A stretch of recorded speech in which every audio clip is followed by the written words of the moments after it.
This is Chapter 20 of the Heart of the Buddha's Teachings by Thich Nhat Hanh.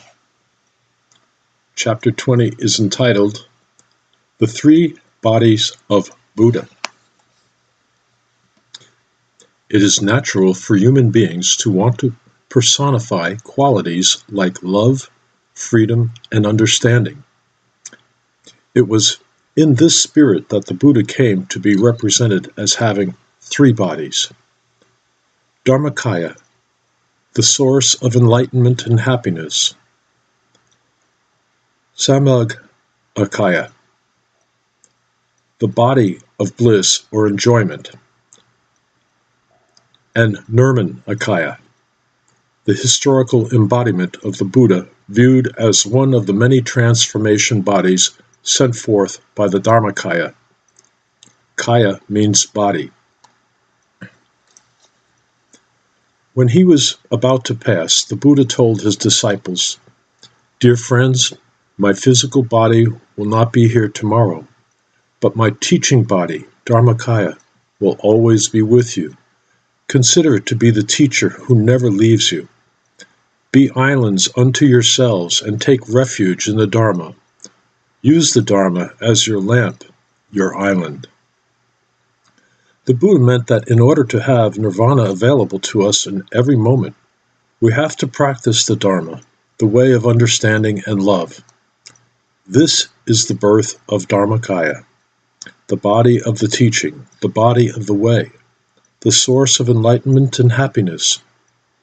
The original meaning of Dharmakaya was quite simple: the way to realize understanding and love. The Dharmakaya is the embodiment of the Dharma, always shining, always enlightening everything. Anything that can help us awake is part of the Dharmakaya: trees, grass, birds, human beings, and so on. When I hear a bird sing, if I return deeply to myself and breathe and smile, that bird reveals the Buddha's Dharma body. People who are awake can hear the Dharma being preached in a pebble, a bamboo, or the cry of a baby. Anything can be the voice of the Dharma if you are awake. Every morning when you open the window and see the light streaming in, know that it, too, is part of the Dharmakaya. A little poem comes here. Opening the window, I look out onto the Dharmakaya. How wondrous is life! Attentive to each moment, my mind is clear like a calm river.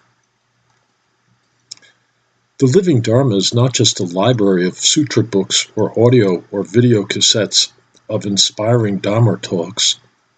It is mindfulness manifesting in your daily life. When I see you walking mindfully in peace and joy, a deep presence is also awakened in me.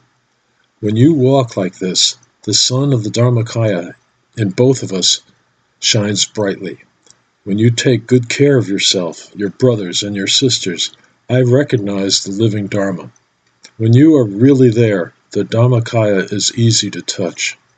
Dharmakaya is expressed not only through words and actions, but also through non-action. Look at the tree in the garden. An oak tree is an oak tree, and that is all it has to do. Every time we look at it, we feel stable and confident. It offers us air to breathe and shade to protect us during the summertime. If an oak tree is less than an oak tree, we will all be in trouble. We can learn the Dharma from an oak tree, so we can say that it is part of the Dharmakaya. Each pebble, each leaf, and each flower is preaching the Sardamapundarika Sutra, and that is in a book called Beckoning, Call Me By My True Name, from Thich Nhat Hanh. Back to the paragraph. The Buddha and his Dharma body, and we, Buddhas to be, must express the Dharma through our own Dharma bodies. When someone says something challenging, if we can smile and return to our breathing, our Dharma will be a living Dharma, and others will be able to touch it.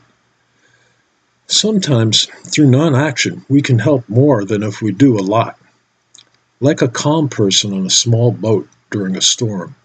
Just by being there, we can change the situation.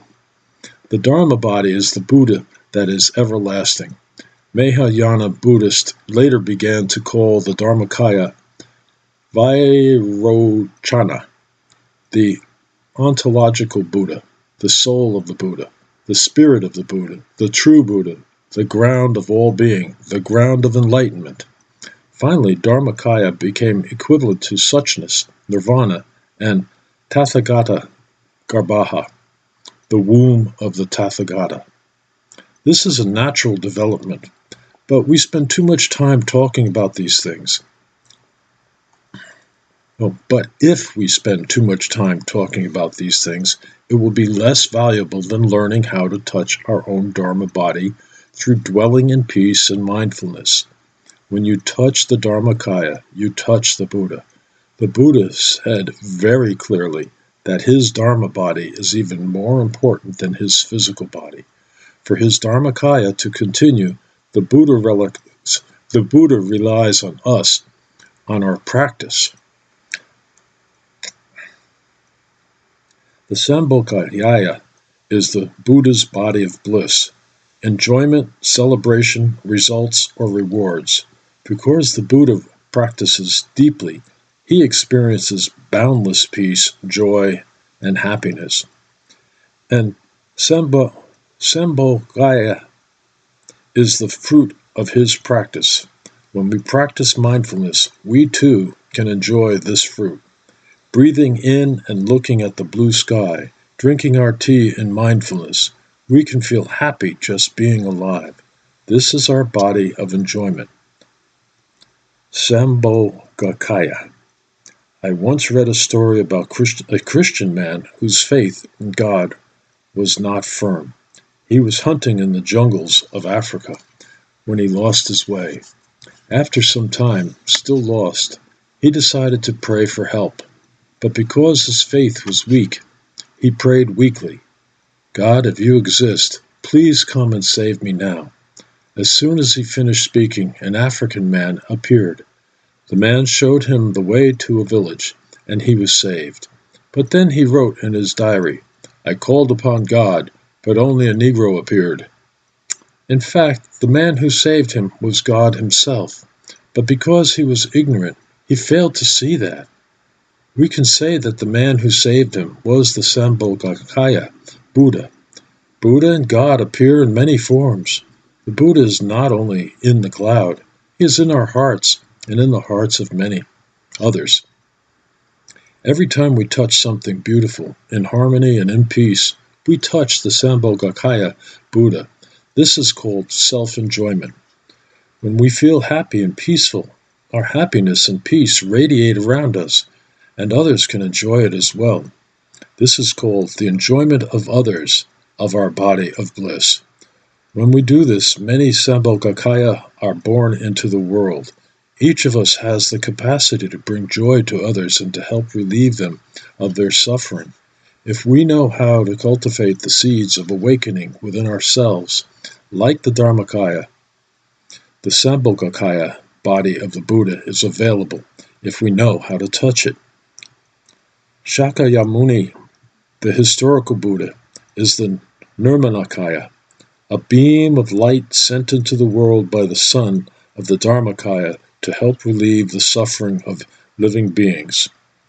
Shakyamuni Buddha was a real human being, and the Dharmakaya was embodied by his presence.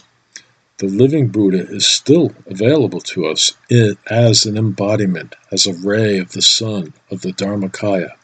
If that ray is not apparent to you, don't worry.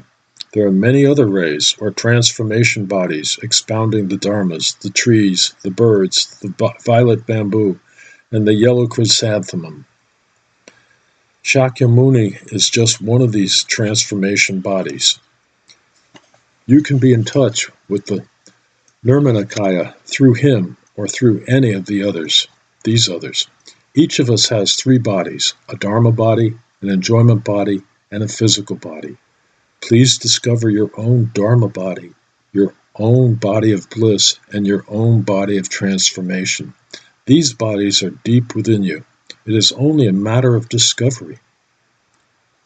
When you practice walking meditation and release some of your sorrow and your anger, when you look deeply into things and shed some of your misperceptions, cravings, and attachments, you discover the body of the Dharma, the body of the bliss, and the body of the transformation within you.